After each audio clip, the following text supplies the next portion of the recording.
Want to know how much you'll get from Old Age Security?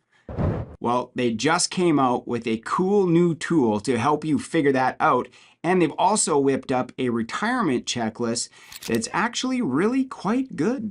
You just checked your bank account and noticed your old age security deposit is higher this month. But what does that really mean? Is it just a modest inflation bump or a signal of something much bigger? Here's what's really going on behind the numbers and why your future income depends on understanding this shift. The OAS bump. In July 2025, Canada's old age security payments rose again. But this time, it's more than a routine inflation adjustment. With OAS now reaching $800.44 per month for some seniors, and new clawback rules beginning, the stakes are rising fast. So what does this increase really mean for your retirement? If you're between the ages of 65 and 74, your monthly OAS check is now $727.67. But if you're 75 or older, you're looking at $800.44. That's not just a statistical update, it's a response to the harsh reality of life in Canada right now. Food costs are soaring, medical bills are rising, rent in many major cities has reached record highs, and this isn't a seasonal trend, these costs are stacking up. This July increase is a lifeline.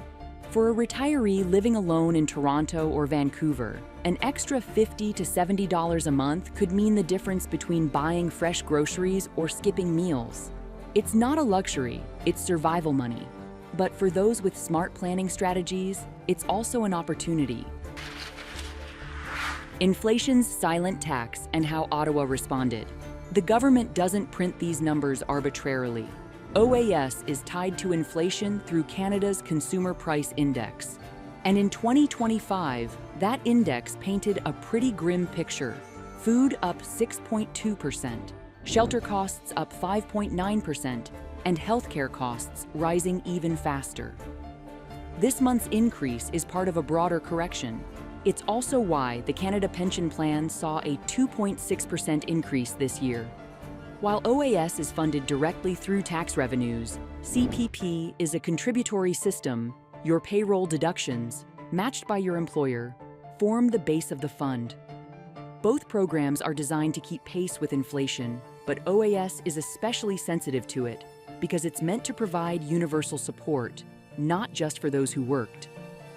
But with more than 7 million seniors now eligible and Canada's demographic shift accelerating, this is more than a kindness, it's a financial necessity.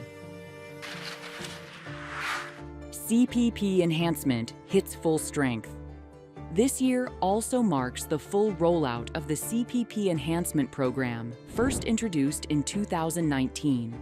In simple terms, if you earned $60,000 annually during your working life, you were previously eligible for about $15,000 per year in CPP benefits. But now, with full implementation, that number climbs to $20,000.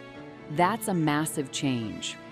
The enhancement boosts the portion of your pre-retirement earnings CPP aims to replace from 25% to 33.33%.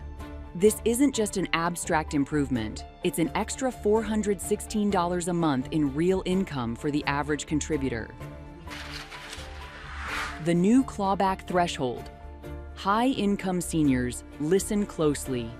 The OAS clawback, officially known as the recovery tax, is still very much alive in 2025.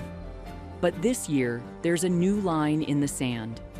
If your individual net income surpasses $90,997, your OAS starts getting trimmed 15 cents for every dollar over that threshold.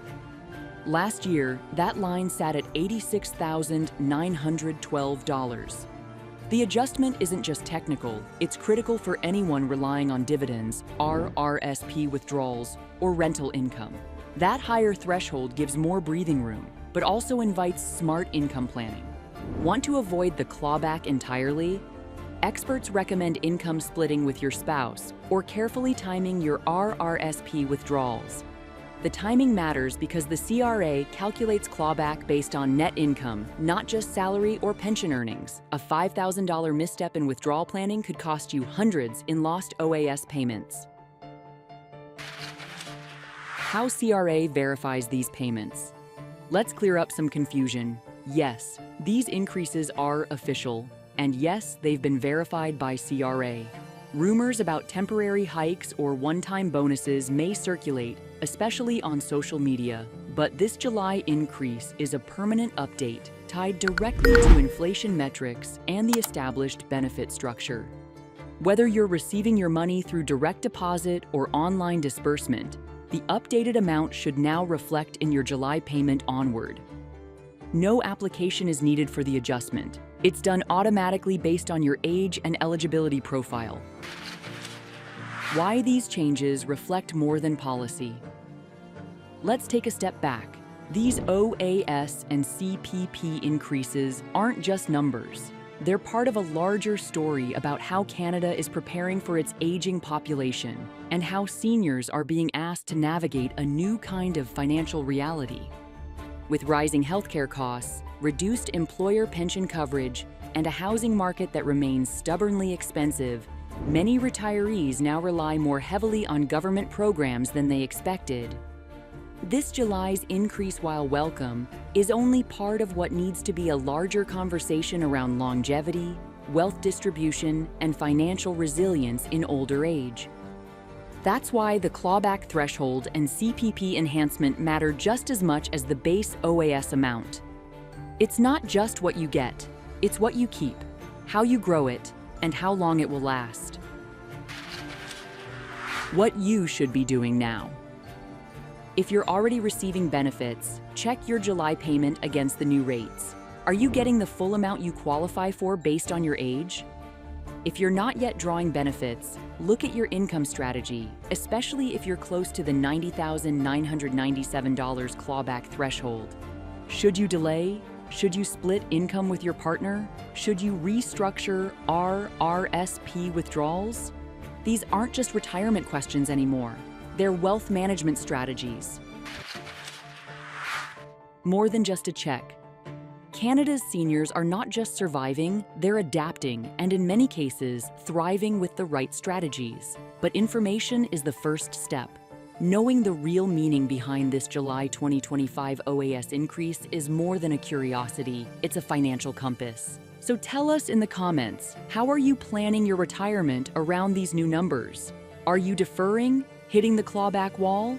Let's talk strategy. And don't forget to subscribe for more updates that help you make smarter financial moves.